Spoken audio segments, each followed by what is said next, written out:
Here we go again. So now I'm just going to do another painting of just local color. So there's the photograph of local colors. Orange, orange, yellow, yellow, red, red. It's like the Trix rabbit. And I'm going to work quickly. This should be done in quicker than the last one. You know, I still have to preserve my whites or lights of the paper. If there's anything in here that appears that it's going to be white, you know, highlight. I have to preserve my highlights. So I'm going to look on here for things that are shiny and areas that are shiny, which I'm going to leave white. This is very straightforward. This is very similar, in fact, to what we might be seeing in a situation comedy. That, you know, the kind of lighting. So I'm painting this as if it's lit from all directions. And if there's areas that are lighter, I'm going to keep a highlight here. If there are areas that are actually lighter, that is because the chroma, the pigment in them, is lighter. You know, not because there's light and shade.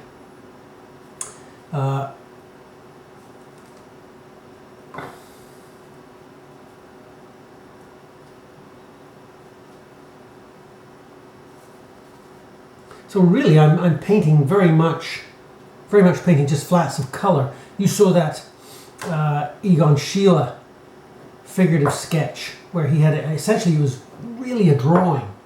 I think there's a little green in the orange. It was in fact really essentially an orange, a drawing, but there was a flat wash of color over it.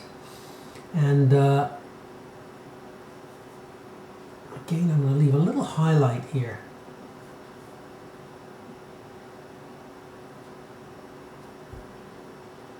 I'm just kind of floating the color on. When you do that with watercolor, there's a nice effect to it.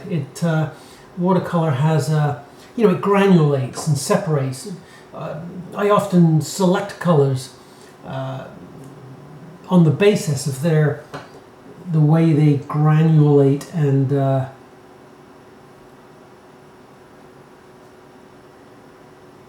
dissipate on the paper. So there's the green of the, and there's going to be a highlight on here as well. I'm going to have a bit of a highlight on there.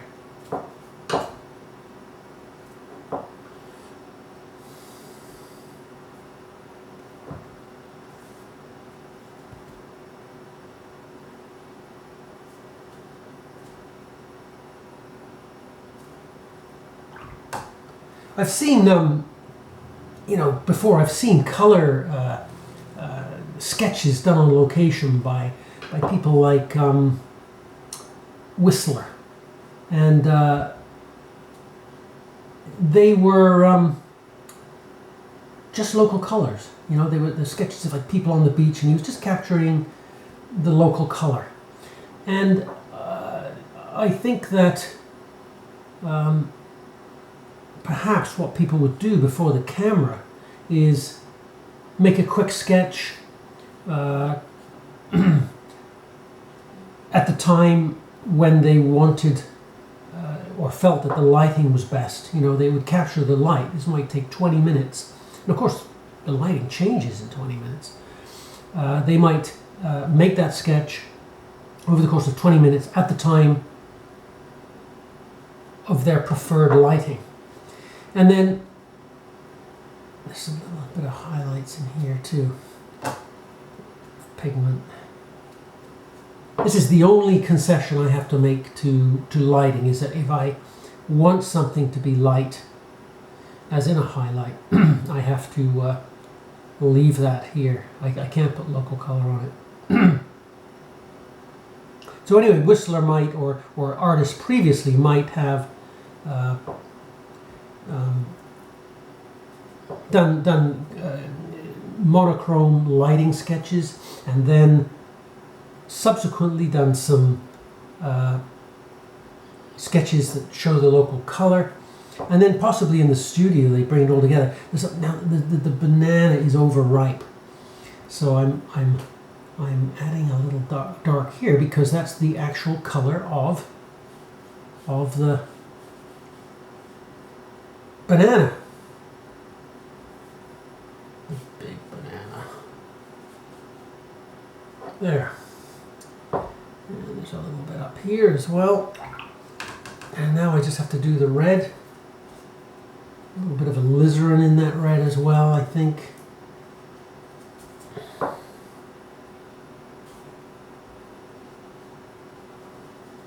And red is very there's a little scuff on the skin of the apple, but I'm going to I'm not going to include that. The apple has a variation in its chroma. That is to say, it gets warmer in some areas, and whoa, don't want that. Warmer in some areas and cooler in others. Again, I'm going to preserve a bit of a highlight here.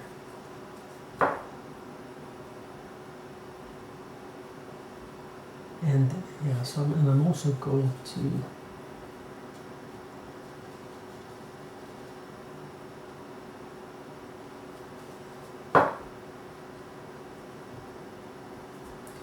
this, one more to do in the background. There, you see that's quite warm. And there's cooler areas in the apple. So I'm going to, they've got a lot of blue in them. Red itself, as I was saying, red is a very, very, has a lot of strong value.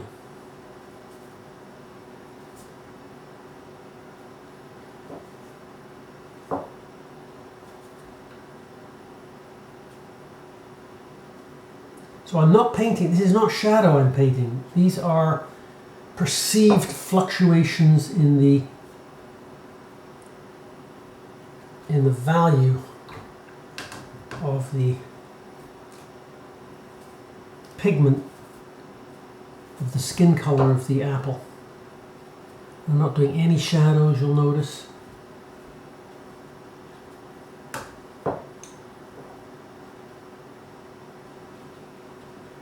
So what I'm going to do after this is I'm going to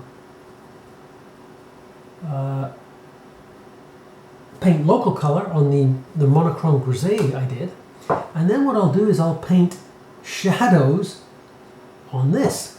You see, there's two ways to skin the cat. I mean, you can do it one way or the other, and eventually if you paint a lot you may do a bit of both. So I could actually take this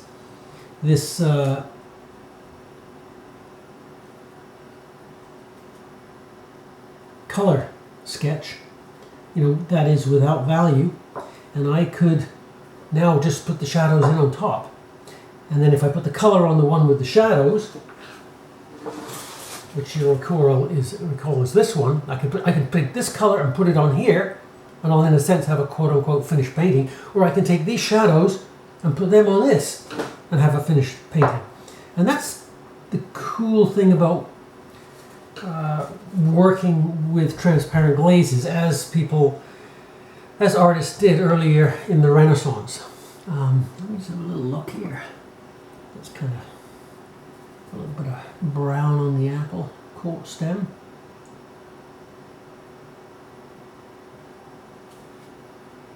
And that is, there's a little bit of a stem thing on the orange there. That's it. So this is as though it is lit from all angles. There is no single light source. It's like a sitcom. I could use a little more chroma in these. I'll quickly do that. You don't have to watch. You can turn it off and move on if you want. But I'm going to just add a little bit.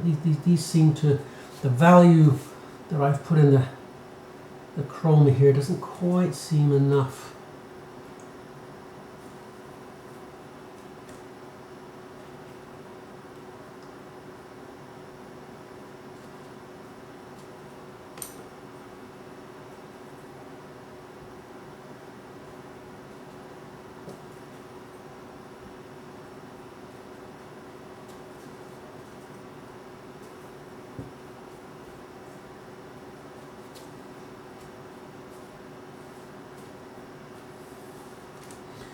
Okay, and here